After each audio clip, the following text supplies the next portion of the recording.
Because every time there are provocations,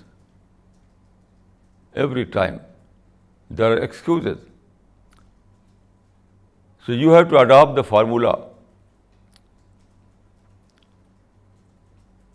If you have a good excuse, don't use it. If you want to live as a no-problem person, you have to adopt this formula. If you have a good excuse, don't use it. So this is the minimum condition of Islamic ethics. This is the minimum condition of Islamic ethics. Living as a no-problem person. Living as a no-problem person in the society. Then what is the maximum condition? Maximum condition is that you have to live in your society as a giver person. As a giver person. وَأَمَّا مَا يَنْفَعُ النَّاسَ فَيَمْكُثُ فِي الْأَرْضِ. This is giving spirit. There is a hadith, إِلَّمْ تَنْفَعُهُ فَلَا تَضُرُّهُ. It means that it is the saying of the Prophet of Islam, إِلَّمْ تَنْفَعُهُ فَلَا تَضُرُّهُ. It means that if you cannot live as a giver person, live as a no-problem person in your society. إِلَّمْ تَنْفَعُهُ فَلَا تَضُرُّهُ. If you cannot live in your society as a giver person, live as a no-problem person in your society. So, in this hadith you can find minimum and maximum both. Minimum ethics and maximum ethics. Both are mentioned in this hadith. So, minimum akhlaq or minimum ethics is to live as a no-problem person. And the maximum akhlaq or maximum ethics is to live as a giver person. As a giver person.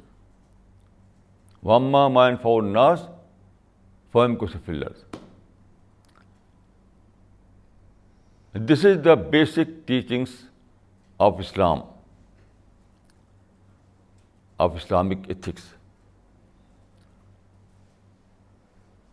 Islam tries to inculcate this spirit in every believer, in every human being.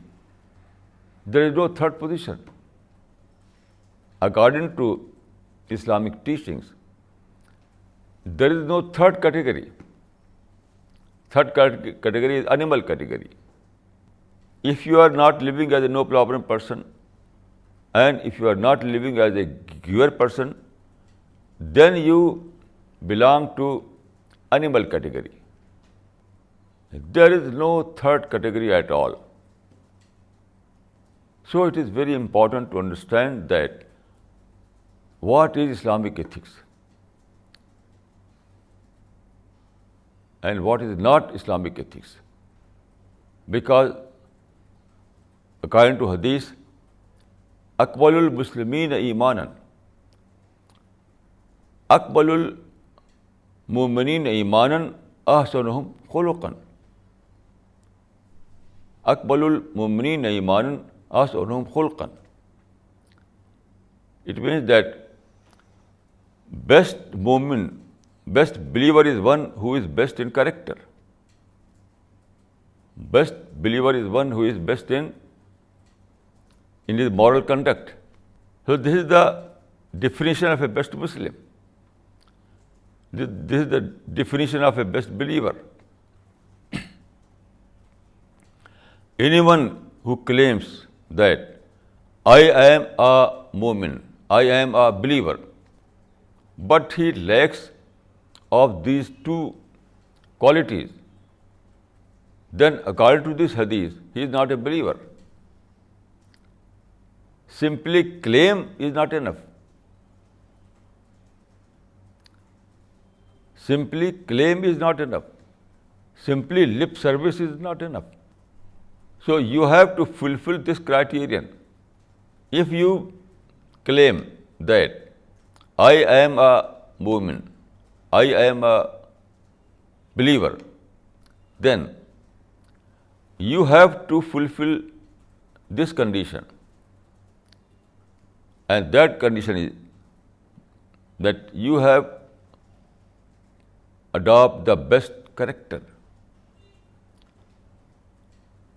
The minimum of this character is to live as a no problem person, and maximum is to live as a giver person. There is no third position at all. So this is the Islamic ethics. Then I would like to say a few words about the rational basis of Islamic ethics. Islamic ethics does not based on simply do's and don'ts. It has a rational basis also. And what is that rational basis? It is mentioned in the hadith. The Prophet of Islam has said, "Man lam yashkurin nas, lam yashkurillah." One who fails to acknowledge people, he will also fail to acknowledge God. So good behavior is nothing but a kind of acknowledgement. It is to acknowledge others' contribution in your life.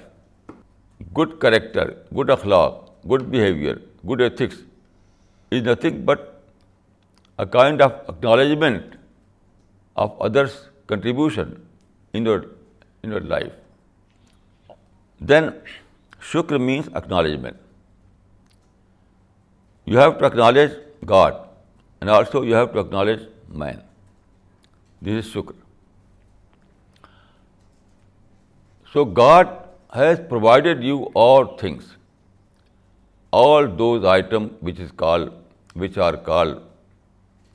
all those items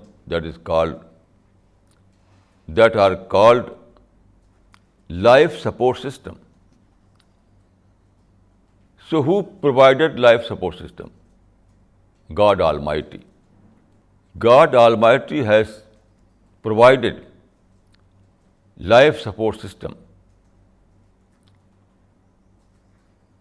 Life support system means water, light,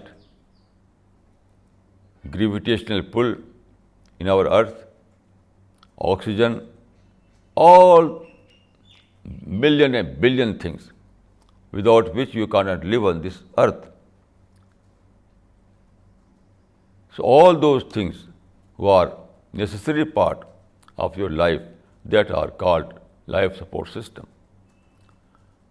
So it is God Almighty who have created and provided this life support system. So you have to acknowledge God. That is alhamd, that is shukr. When you discover that there is a God who created this world, who created this universe, when you realize that there is a God who has provided all those things without which you cannot live on this earth,